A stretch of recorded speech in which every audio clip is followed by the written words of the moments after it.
Chapitre 5. Les déterminations qualitatives du temps. Le temps apparaît comme plus éloigné encore que l'espace de la quantité pure. On peut parler de grandeur temporelle comme de grandeur spatiale. Et les unes comme les autres relèvent de la quantité continue, car il n'y a pas lieu de s'arrêter à la conception bizarre de Descartes, suivant laquelle le temps serait constitué par une série d'instants discontinus, ce qui nécessite la supposition d'une création constamment renouvelée, sans laquelle le monde s'évanouirait à chaque instant dans les intervalles de ce discontinu.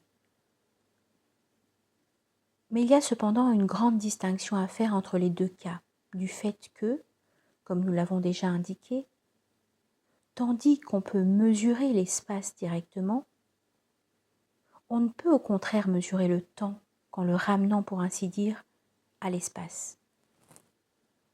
Ce qu'on mesure réellement n'est jamais une durée, mais c'est l'espace parcouru pendant cette durée, dans un certain mouvement, dont on connaît la loi. Cette loi se présentant comme une relation entre le temps et l'espace. On peut, quand on connaît la grandeur de l'espace parcouru, en déduire celle du temps employé à le parcourir. Et quelque artifice qu'on emploie, il n'y a en définitive aucun autre moyen que celui-là de déterminer les grandeurs temporelles. Une autre remarque qui tend aussi à la même conclusion est celle-ci. Les phénomènes proprement corporels sont les seuls qui se situent dans l'espace aussi bien que dans le temps. Les phénomènes d'ordre mental, ceux qu'étudie la psychologie au sens ordinaire de ce mot, n'ont aucun caractère spatial, mais par contre, ils se déroulent également dans le temps. Or, le mental, appartenant à la manifestation subtile, est nécessairement, dans le domaine individuel, plus proche de l'essence que le corporel. Si la nature du temps lui permet de s'étendre jusque-là et de conditionner les manifestations mentales elles-mêmes, c'est donc que cette nature doit être plus qualitative encore que celle de l'espace. Puisque nous parlons des phénomènes mentaux, nous ajouterons que, dès lors qu'ils sont du côté de ce qui représente l'essence dans l'individu, il est parfaitement vain d'y chercher des éléments quantitatifs, et à plus forte raison, car certains vont jusque-là de vouloir les réduire à la quantité. Ce que les psychophysiologistes déterminent quantitativement, ce ne sont point en réalité les phénomènes mentaux eux-mêmes comme ils se l'imaginent, mais seulement certains de leurs concomitants corporels. Et il n'y a là rien qui touche en quelque façon que ce soit à la nature propre du mental, ni par conséquent qui puisse servir à l'expliquer dans la moindre mesure.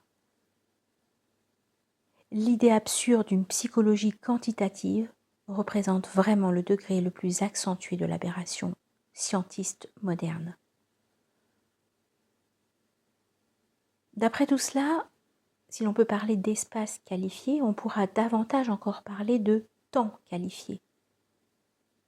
Nous voulons dire par là qu'il doit y avoir dans le temps moins de détermination quantitative et plus de détermination qualitative que dans l'espace. Le temps vide n'a d'ailleurs pas plus d'existence effective que l'espace vide. Et l'on pourrait à ce propos répéter tout ce que nous avons dit en parlant de l'espace. Il n'y a pas plus de temps que d'espace en dehors de notre monde. Et dans celui-ci, le temps réalisé contient toujours des événements, aussi bien que l'espace réalisé contient toujours des corps. À certains égards, il y a comme une symétrie entre l'espace et le temps, dont on peut souvent parler aussi ainsi d'une façon en quelque sorte parallèle.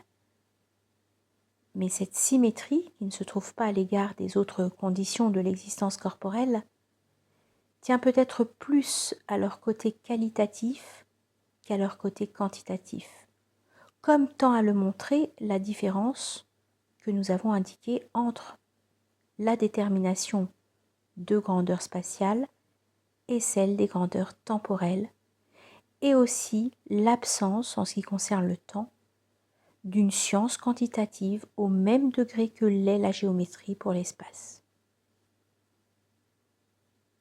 Par contre,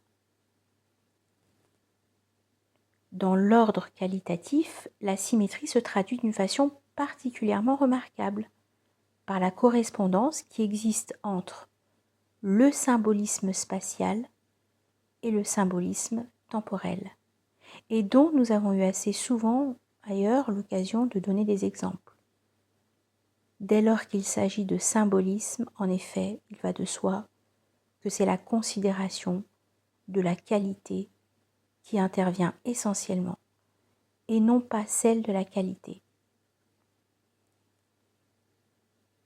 Il est évident que les époques du temps sont différenciées qualitativement par les événements qui s'y déroulent, de même que les portions de l'espace le sont par les corps qu'elles contiennent, et qu'on ne peut en aucune façon regarder comme réellement équivalentes des durées quantitativement égales, mais remplies par des séries d'événements tout à fait différentes.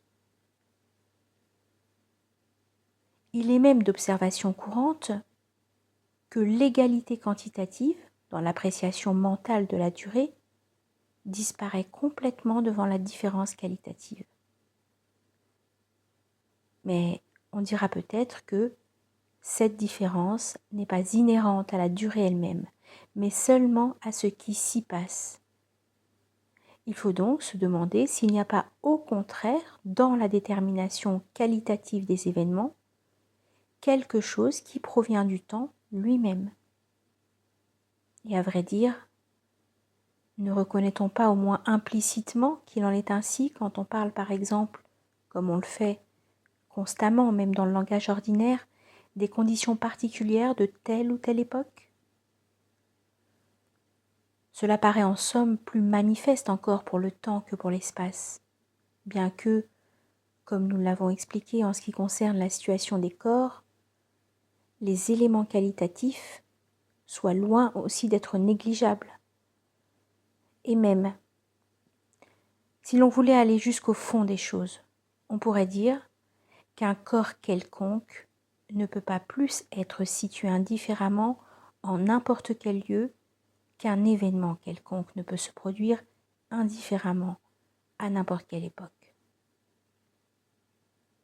Mais ici, la symétrie n'est pourtant pas parfaite, parce que la situation d'un corps dans l'espace est susceptible de varier par le fait du mouvement, tandis que celle d'un événement dans le temps est strictement déterminée et proprement unique, si bien que la nature essentielle des événements apparaît comme beaucoup plus strictement liée au temps que celle des corps ne l'est à l'espace.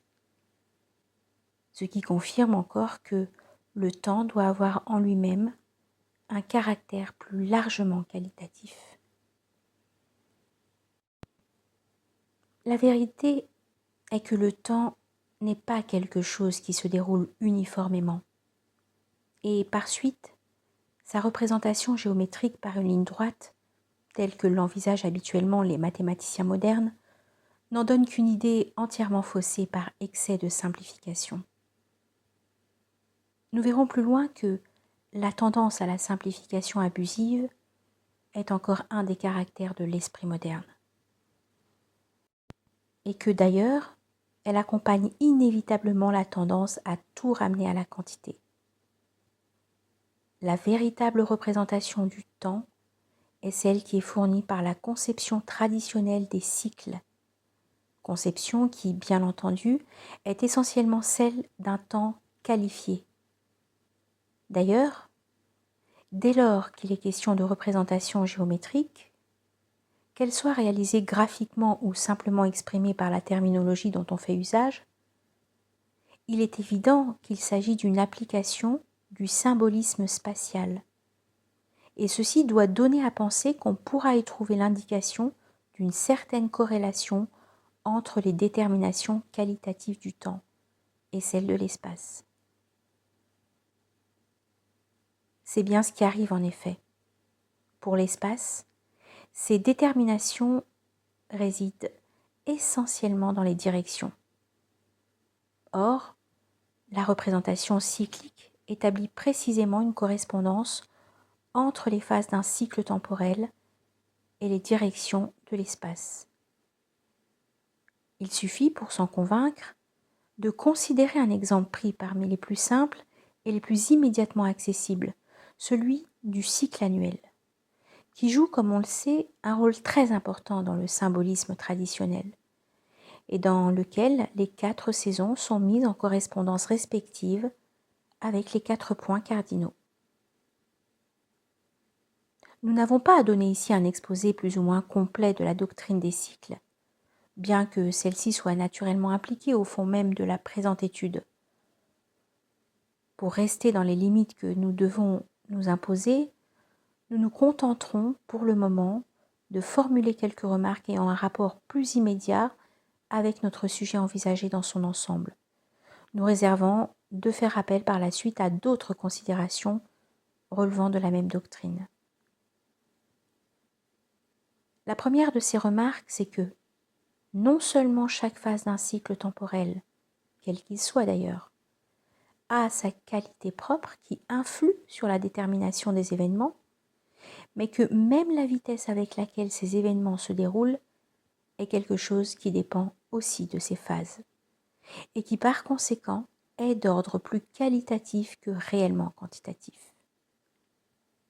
Ainsi, quand on a parlé de cette vitesse des événements dans le temps, par analogie avec la vitesse d'un corps se déplaçant dans l'espace, il faut effectuer une certaine transposition de cette notion de vitesse, qui, alors, ne se laisse plus réduire à une expression quantitative comme celle qu'on donne de la vitesse proprement dite, en mécanique. Ce que nous voulons dire, c'est que, suivant les différentes phases du cycle, des séries d'événements comparables entre elles ne s'y accomplissent pas dans des durées quantitativement égales. Cela apparaît surtout nettement quand il s'agit des grands cycles, d'ordre à la fois cosmique et humain, et on en trouve un des exemples les plus remarquables dans la proportion décroissante des durées respectives des 4 yugas, dont l'ensemble forme le Manvatara. C'est précisément pour cette raison que les événements se déroulent actuellement avec une vitesse dont les époques antérieures n'offrent pas d'exemple. Vitesse qui va sans cesse en s'accélérant et continuera à s'accélérer jusqu'à la fin du cycle. Il y a là comme une contraction progressive de la durée, dont la limite correspond au point d'arrêt auquel nous avons déjà fait allusion. Nous aurons plus tard à revenir spécialement sur ces considérations et à les expliquer plus complètement. La seconde remarque porte sur la direction descendante de la marche du cycle, en tant que celui-ci est envisagé comme l'expression chronologique d'un processus de manifestation qui implique un éloignement graduel du principe. Mais nous en avons déjà parlé assez souvent pour nous dispenser d'y insister de nouveau. Si nous mentionnons encore ce point ici, c'est surtout parce que, en connexion avec ce qui vient d'être dit, il donne lieu à une analogie spatiale assez digne d'intérêt. L'accroissement de la vitesse des événements à mesure qu'on approche de la fin du cycle peut être comparé à l'accélération qui existe dans le mouvement de la chute des corps pesants. La marche de l'humanité actuelle ressemble véritablement à celle d'un mobile lancé sur une pente et allant d'autant plus vite qu'il est plus près du bas. Même si certaines réactions en sens contraire, dans la mesure où elles sont possibles, rendent les choses un peu plus complexes, ce n'en est pas moins là une image très exacte du mouvement cyclique pris dans sa généralité. Enfin, une troisième remarque est celle-ci. La marche descendante de la manifestation et par conséquent du cycle qui en est une expression, et s'effectuant du pôle positif ou essentiel de l'existence vers son pôle négatif ou substantiel. Il en résulte que toutes choses doivent prendre un aspect de moins en moins qualitatif et de plus en plus quantitatif. Et c'est pourquoi la dernière période du cycle doit tout particulièrement tendre à s'affirmer comme le règne de la quantité. Du reste, quand nous disons qu'il doit en être ainsi de toute chose, nous ne l'entendons pas. Nous ne l'entendons pas seulement de la façon dont elles sont envisagées au point de vue humain, mais aussi d'une modification réelle du milieu lui-même. Chaque période de l'histoire de l'humanité répondant proprement à un moment cosmique déterminé, il doit nécessairement y avoir une corrélation constante entre l'état même du monde ou de ce qu'on appelle la nature au sens le plus usuel de ce mot, et plus spécialement de l'ensemble du milieu terrestre, et celui de l'humanité dont l'existence est évidemment conditionnée par ce milieu. Nous ajouterons que l'ignorance totale de ces modifications d'ordre cosmique n'est pas une des moindres causes de l'incompréhension de la science profane vis-à-vis de tout ce qui se trouve en dehors de certaines limites. Née elle-même des conditions très spéciales de l'époque actuelle, cette science est trop évidemment incapable de concevoir d'autres conditions différentes de celles-là, et même d'admettre simplement qu'il puisse en exister. Et ainsi, le point de vue même qu'il a défini établit dans le temps des barrières qu'il lui est aussi impossible de franchir, qu'il est impossible à un myope de voir clairement au-delà d'une certaine distance.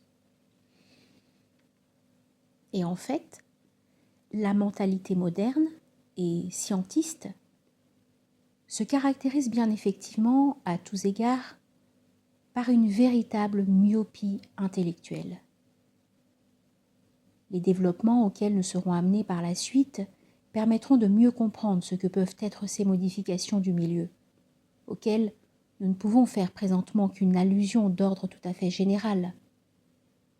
Peut-être se rendra-t-on compte par là que beaucoup de choses qui sont regardées aujourd'hui comme fabuleuses ne l'étaient nullement pour les anciens, et que même elles peuvent toujours ne l'être pas davantage pour ceux qui ont gardé, avec le dépôt de certaines connaissances traditionnelles, les notions permettant de reconstituer la figure d'un monde perdu, aussi bien d'ailleurs que de prévoir ce que sera, tout au moins dans ses grands traits, celle d'un monde futur, car en raison même des lois cycliques qui régissent la manifestation, le passé et l'avenir se correspondent analogiquement, si bien que, quoi qu'en puisse